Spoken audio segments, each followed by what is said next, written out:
जैसे फ्लैंडर का interaction analysis category system था टीचर को इवैल्यूएट करने के लिए यानी टीचर इवैल्यूएशन के लिए, वैसे ही पीपीपी क्राइटेरिया है टीचर के इवैल्यूएशन के लिए, जिसको हम प्रीसेज, प्रोसेस एंड प्रोडक्ट क्राइटेरिया बोलते हैं। प्रीसेज मतलब PRESAGE, ओके।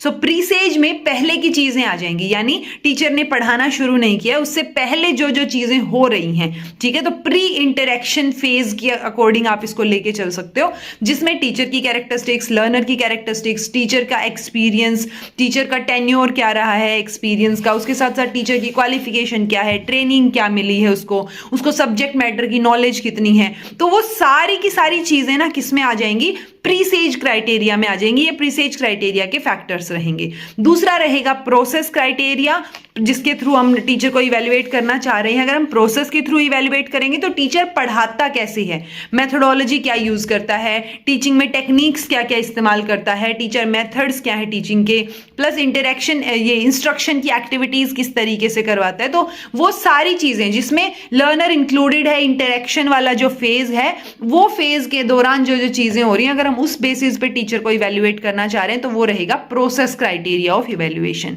तीसरा क्राइटेरिया रहेगा product criteria of evaluation, PPP में। So product criteria of evaluation में हम आउटकम बेसिस पे कि लर्निंग के आउटकम क्या रहे, टीचर ने तो सिखा दिया दूसरे फेज में, लेकिन हम चाहते क्या, हम देखना चाहते हैं कि जो ऑब्जेक्टिव हम लेके चले थे, टीचर वो चीजें पूरी करवाने में, यानी बच्चों को वो चीज समझाने में कामयाब हुआ या नहीं।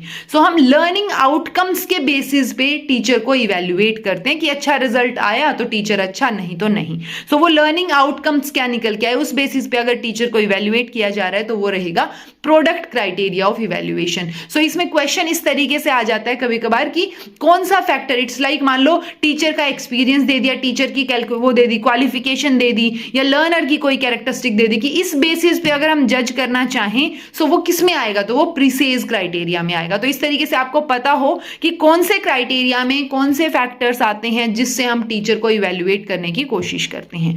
सो ये टॉपिक इंपॉर्टेंट है अगेन, सो इसको अपने नोट्स में अच्छे से नोट डाउन कर लीजिए।